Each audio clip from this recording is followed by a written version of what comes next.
নমস্কাৰ, মই মিতালী বৰুৱা। মই আজি অনুপাত আৰু সমানুপাত শিকাম।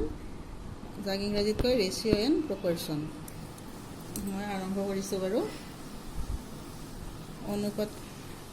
অনুপাত বুলিলে অনুপাতৰ চিন কেনেকুৱা মই দেখাই দিছোঁ। 3:4, 3:4। ইয়াক কেনেকৈ অনুপাতৰ অৰ্থ হ'ল ভাগ বা ডিভাইড, 3/4। এতিয়া মই এটা অংক পাতিছোঁ বাৰু, এইটো বুজি পালোঁ নহয়। এইটো হৈছে অনুপাতৰ চিন আৰু ইয়াৰ অৰ্থ হৈছে, অনুপাতৰ অৰ্থ হৈছে ভাগ বা ডিভাইড, 3/4। 3:4 এইটোৱে কি সূচায়? 3/4। এতিয়া মই এটা অংক পাতিছোঁ বাৰু। অংকটো হ'ল 2:5, 3:7, 4:7। অসমীয়াত কয় 2:5, 3:7, 4:7। ইয়াৰ অনুপাতৰ ক্ষেত্ৰত ওপৰৰ যিটো সংখ্যা সেইটোক কয় পূৰ্বপদ আৰু তলৰ সংখ্যাটোক কয় উত্তৰ পদ। সেইটো মনত ৰাখিবা। ইয়াক আমাৰ বিভিন্ন কুৱেশ্যন আহিব পাৰে। ইয়াতে আমাৰ এইটো আহিব পাৰে লাৰ্জেষ্ট নাম্বাৰ বা ডাঙৰ সংখ্যা, তাৰপিছত স্মলাৰ বা কি সৰু সংখ্যাটো নিৰ্ণয় কৰিব দিব পাৰে, অৰ্ধক্ৰম ইনক্ৰিজিং অৰ্ডাৰ নাইবা অৰ্ধক্ৰম ডিক্ৰিজিং অৰ্ডাৰ, এইবোৰ আমাৰ দিব পাৰে। এনেকুৱাকৈ দি ইয়াত মই এইটো অংকৰ জৰিয়তে মই এই চাৰিওটা বস্তুৱেই শিকাই দিম বাৰু। ইয়াত কি লিখিলোঁ, প্ৰথমতে মই এনেকৈ লিখি ল'লোঁ, লিখি লৈ এইটো আমাৰ হৰণ কৰিব লাগে। এনেকৈ হৰণ কৰাত অসুবিধা, গতিকে আমি কি কৰিলোঁ, প্ৰত্যেকটাতে একোটাকে সুবিধাৰ কাৰণে প্ৰত্যেকটাতে একোটাকে মই শূন্য বহাই ল'লোঁ। এতিয়াতো হৰণ কৰা নিশ্চয় সুবিধা হ'ল। কিমান হ'ব? 4×5 × 20 হয় ন। ইয়াত কি হ'ব? 4×7 × 28, 7×2 × 14। মই 1 ঘৰ দশমিকে ল'লোঁ। আৰু ইয়াত কি হ'ব? 5×7 × 35 দশমিক ল'লোঁ। কিমান হ'ল? 5×0, 7×7 × 49। এতিয়া কোনটো সংখ্যা ডাঙৰ হ'ল? আমাৰ 5.7 ডাঙৰ হ'ল। গতিকে যদি আমাৰ ডাঙৰটো বা লাৰ্জেষ্ট নাম্বাৰ কি হ'ব? আমাৰ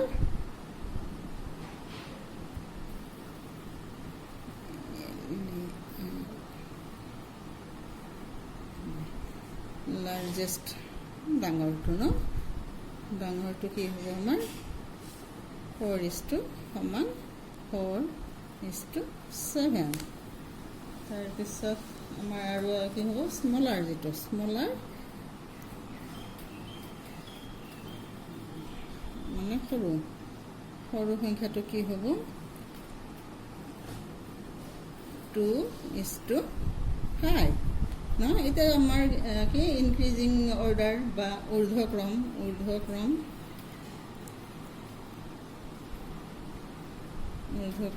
এইটো মানে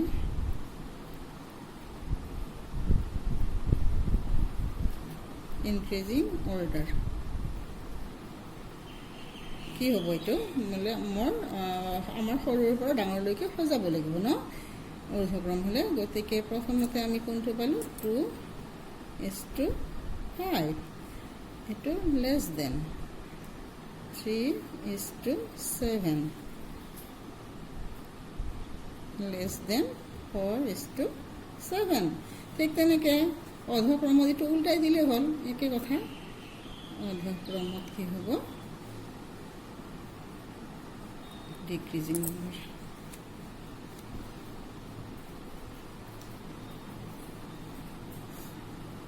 ডিক্ৰিজিং অৰ্ডাৰ। অৰ্ধক্ৰমত এইটো কি হ'ব? এইটো আগত আহিব, মানে ডাঙৰ সংখ্যাটো আগত লিখিব লাগে। কি লিখিব? 4:7 greater than 3:7 greater than 2:5। গতিকে আমি এটা অংকৰ পৰা আমি 4 ধৰণৰ উত্তৰ উলিয়াব পাৰিম। ঠিক তেনেকৈ যদি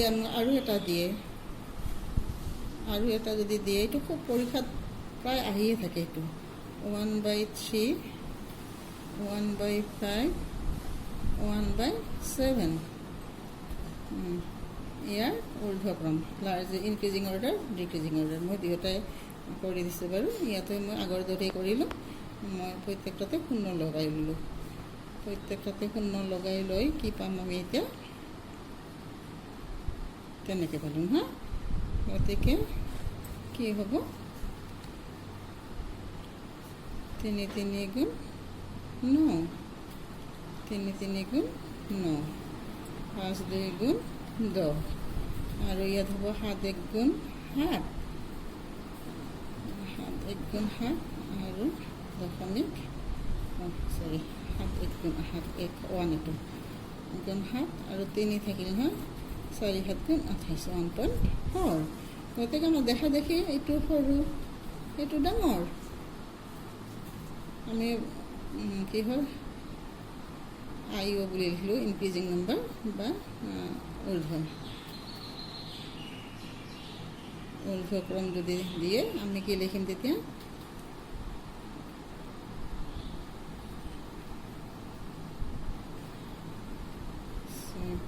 less than 1/5 less than 1/3। ঠিক আছে, তেনেকৈ অৰ্ধক্ৰম। আৰু ডাঙৰটো মই কৈয়ে দিলোঁ, ডাঙৰ সংখ্যা এইটো, সৰু সংখ্যা এইটো ন। অৰ্ধক্ৰমটো ঠিক তেনেকৈ উল্টা কৰি লিখিলে হ'ল। অৰ্ধক্ৰমৰ ক্ষেত্ৰত এইটো আগত আহিব, তাৰপিছত বাকী দুটা লিখিলে হৈ গ'ল আৰু। ঠিক আছে, সেইটো মই নিশ্চয় বুজি পাইছা ন। এতিয়া মই আৰু এটা বেলেগ অংক কি কৰিছোঁ, মিশ্ৰ অনুপাত। মিশ্ৰ অনুপাত 2 নম্বৰ 3 নম্বৰ পাতিলোঁ এইটো। মিশ্ৰ অনুপাত চাবচোন, 3:5, 6:7, 10:8। ইয়াৰ মিশ্ৰ অনুপাত যদি উলিয়াব দিয়ে,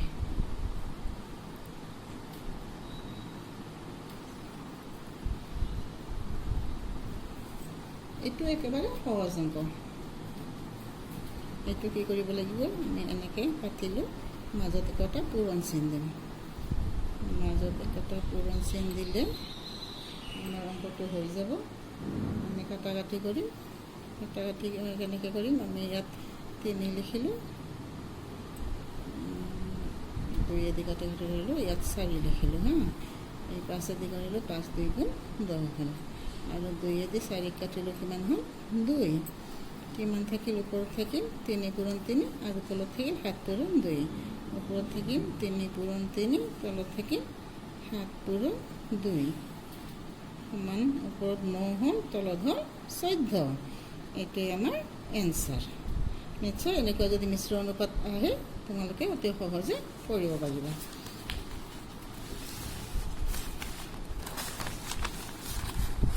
আৰু এটা কৰি দিছোঁ,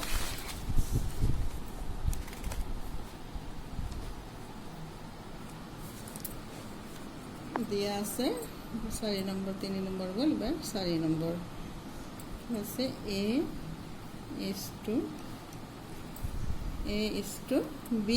এনেকুৱা অংক খুব আহে, এইবাৰ ৰেলৱে এক্সামতো আহিছিল এনেকুৱা 4:5। আৰু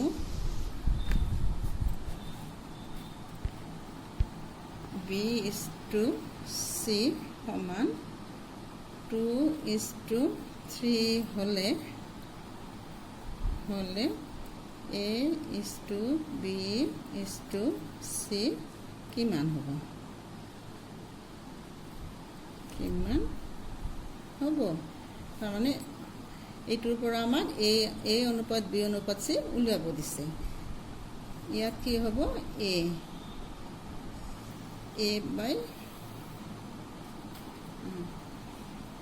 আমি এনেকৈ আকৌ পাতি ল'লোঁ হা, A:B:C। এতিয়া এৰ তলে তলে আমি মানে কিমান আছে 4 ন। প্ৰথমটো এৰ মান, দ্বিতীয়টো বিৰ মান লিখিম আমি 5। ইয়াত চিৰ মান নাই, চিৰ ঠাইখিনি আমি এৰি গ'লোঁ। ঠিক তলত তেনেকৈ বি মানে কি হ'ব, বি মানে 2 হ'ব, আৰু চি মানে হ'ব 3। এতিয়া কি কৰিম, আমি এই 5টো এনেকৈ আগবঢ়াই দিম চিলৈকে, আৰু এই দুইটো এনেকৈ এলৈকে আগবঢ়াই দিম। মান নাথাকা ঠাইখিনিত আমি এই দুটা সংখ্যা আগবঢ়াই লৈ যাম। এতিয়া এইবোৰৰ মাজত আমি একতা কৰি পূৰণ চিন দিম। দিলে কিমান হ'ব? 4 2 গুণ 8, 5 2 গুণ 10, 5 3 গুণ 15। কি পালোঁ আমি? A is to B is to C সমান কিমান পালোঁ? 8 is to 10 is to 15। চোৱাচোন কিমান সহজে কৰিব পাৰি। মই বস্তুটো আৰু এবাৰ শিকাই দিছোঁ বাৰু। A is to B সমান কি দিছে? 4 is to 5। ঠিক সেইদৰে B is to C equal to 2 is to 3। এইটো হ'লে A is to B is to C ৰ মান কিমান? আমি এনেকৈ A B C পাতি ল'লোঁ। এৰ মান এৰ তলে তলে বহালোঁ হা। এৰ মান কিমান আছে? এৰ মান আছে 4, বিৰ মান হ'ব 5। প্ৰথমটো এৰ মান, দ্বিতীয়টো বিৰ মান। ঠিক তেনেকৈ ইয়াত বিৰ মান 2 আছে, চিৰ মান 3 আছে। গতিকে এৰ তলত 4 বহালোঁ, বিৰ তলত 5 বহালোঁ, চিৰ তলত একো নাই। প্ৰথমতে আমি একো বহোৱা নাই। আৰু দ্বিতীয়তে আমি কি কৰিলোঁ? এৰ তলত বিৰ তলত 2 বহালোঁ, চিৰ তলত কিমান বহালোঁ? 3 বহালোঁ। বিৰ তলত 2, চিৰ তলত 3। এতিয়া এই দুটাত নাছিল আমাৰ একো নহয়, চি আৰু ইয়াত একো নাছিল। গতিকে আমি বিৰ যিটো মান এইটোৱে ইফালেদি আগবঢ়াই ল'লোঁ। আৰু ঠিক সেইদৰে বিৰ মানটো এলৈকে আগুৱাই আনিলোঁ। মানে ইয়াত 2 আছে, ইয়াতো 2 লিখিলোঁ। ইয়াত 5 আছে, ইয়াতো আমি 5 লিখিলোঁ। লিখি ইয়াৰ এইকেইটা এতিয়া পূৰণ কৰি দিলে আমি উত্তৰটো পাম। কিমান হ'ল? 4 × 2 8, 5 × 2 10, 5 × 3 15। গতিকে A is to B is to C equal to পালোঁ আমি 8 is to 10 is to 15। নিশ্চয় বুজি পাইছে ন? নেক্সট মই আৰু এটা পাতি দিছোঁ বাৰু, আৰু এটা কৰিছোঁ।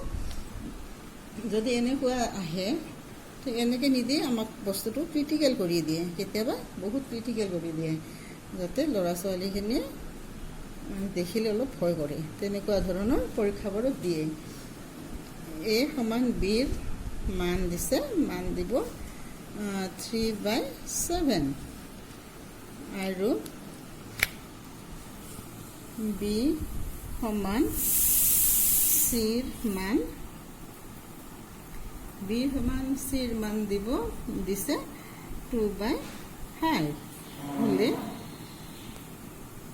হ'লে A অনুপাত B অনুপাত C কিমান হ'ব? কিমান হ'ব?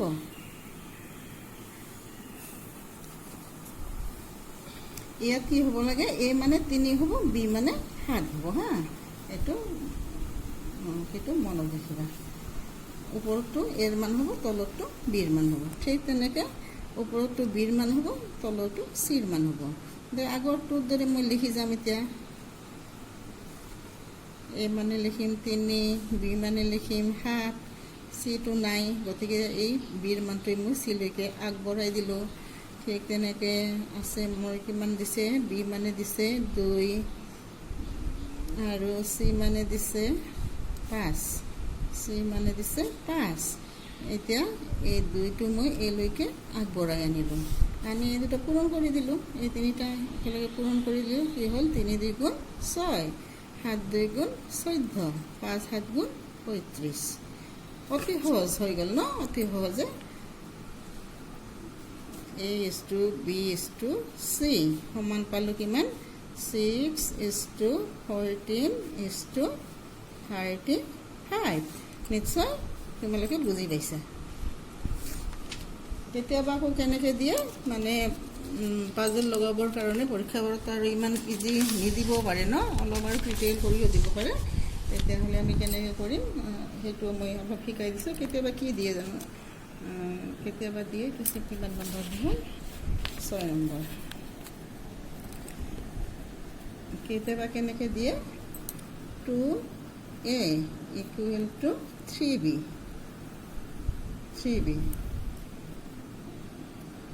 আৰু 4B ইকুৱেল টু 7C হ'লে A is to B is to C কিমান হ'ব?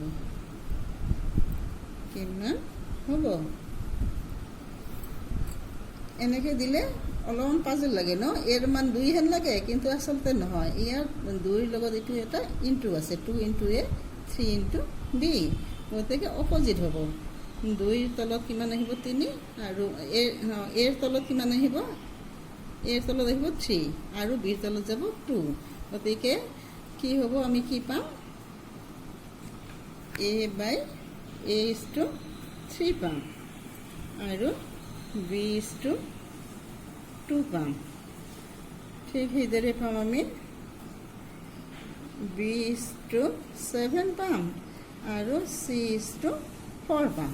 তোমালোকে সুবিধাৰ কাৰণে এনেকৈ বস্তুটো ভাঙি ল'বা, তেতিয়া সুবিধা হ'ব। এতিয়া মই আগৰ দৰে আকৌ পাতিলোঁ a b c পাতিলোঁ। ঠিক তেনেকৈ এৰ ঠাইত কিমান পাতিলোঁ 3, বিৰ ঠাইত পাতিলোঁ 2, আৰু চিৰ ঠাইতো এই 2টো আকৌ চিৰ ঠাইত পাতিলোঁ। ঠিক সেইদৰে বিৰ ঠাইত পাতিলোঁ 7, চিৰ ঠাইত পাতিলোঁ 4, আৰু এই 7টো পাতিলোঁ, এই 7টো এৰ ঠাইত পাতিলোঁ। পাতিলে এইকেইটা আমি আৰু পূৰণ দিলোঁ। পূৰণ দিয়াৰ পিছত কি হ'ব, 3 7 গুণ 21, 7 2 গুণ 14, 3 2 গুণ 6। এতেকে আমি কি পালোঁ, a is to কি পালোঁ 2 is to 7 14, আৰু 2 is to 4, এইটো 3 নহয় 4, গতিকে এইটো কি হ'ব 6 নহয় 8 হ'ব হা, 2 is to 4 8 হ'ব। গতিকে a is to b is to c সমান মই কিমান পাম, 21 is to 14 is to 8। এইটোৱে আমাৰ উত্তৰ হ'ব। কিমান সহজ ন, কিন্তু বস্তুটো দিয়াতে এনেকৈ ক্ৰিটিকেল কৰি দিয়ে। গতিকে এইবোৰ অলপমান মনোযোগ দিলে মনত থাকি যাব ভাবৰ। এতিয়া মই 7 নম্বৰ, এইটো 6 নম্বৰ, 7 নম্বৰত মই আৰু এটা পাৰ্চেণ্টেজৰ দিয়ে কেতিয়াবা সেইটো শিকাই দিছোঁ। কেতিয়াবা মানে অলপ এনেকৈ দিয়ে যাতে মানে বহুত যেন টান তেনেকুৱা লাগে, কিন্তু আচলতে এইবোৰ বহুত সহজ হয়। এৰ কি হৈছে, এৰ মান দিছে আমাক 30%,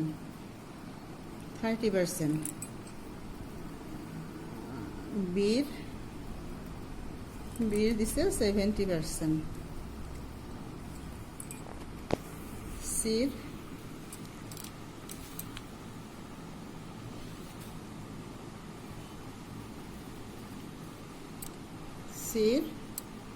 20%।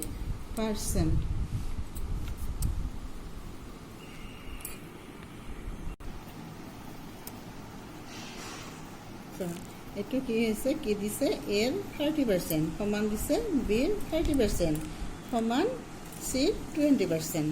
ইয়াৰ পৰা আমি A B C, A is to B is to 30%। আগৰ অংকটো অলপ ভুল হৈছিল, মই এইটো শুধৰাই দিছোঁ বাৰু।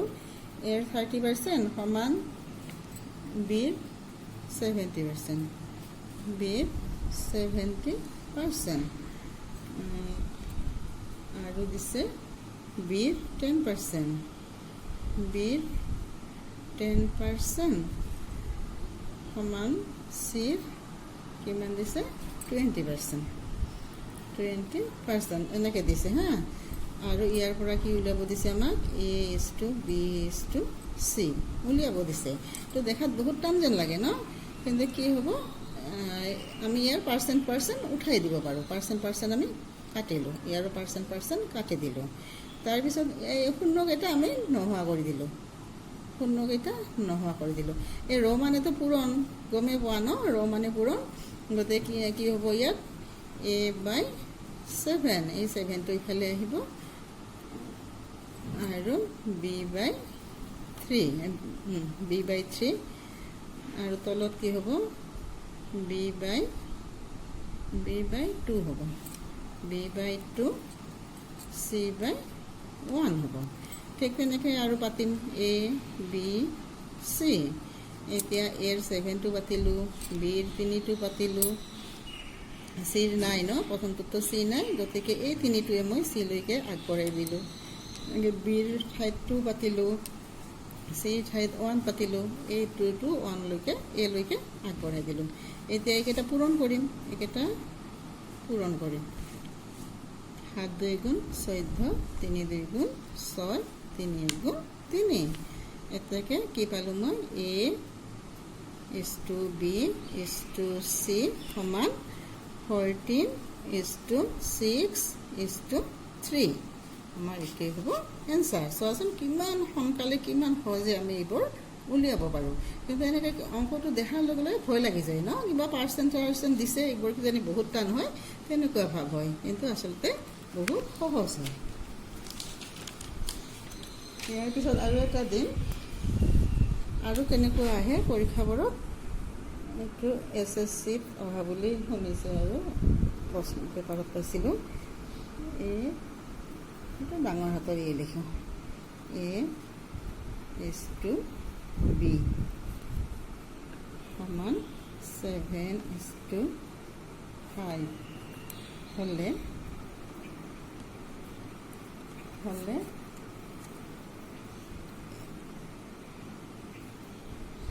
a square plus b square divided by a square minus b square মান কিমান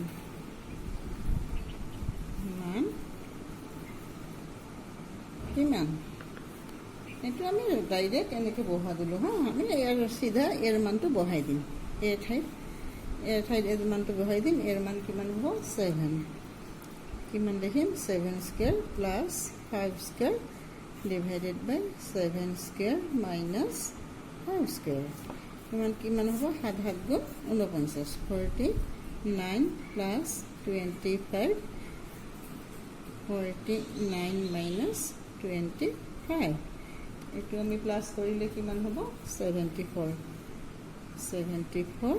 তলতটো মাইনাছ কৰিলে হ'ব 24 এইটো 2 দি কাটাকাটি কৰিব পাৰি কিমান হয় 37 আৰু ইয়াত হ'ব 12 গতিকে ইয়াৰ উত্তৰ পালোঁ আমি 37/12 একেবাৰে সহজ কেৱল মানকেইটা বহাই কেলকুলেশ্যনটো কৰি দিলে হৈ যায় ইয়াত আৰু মূল সোমাই থাকিব আৱশ্যক নাই তাৰপিছত মই আৰু এটা পাতি দিছোঁ আৰু এটা যদি এনেকুৱা আহে এইটো খুব দৰকাৰী হা অনুপাতৰ ক্ষেত্ৰত এইটো খুব দৰকাৰী হয় x is to y is to z সমান যদি দিয়ে 4 is to 5 is to 6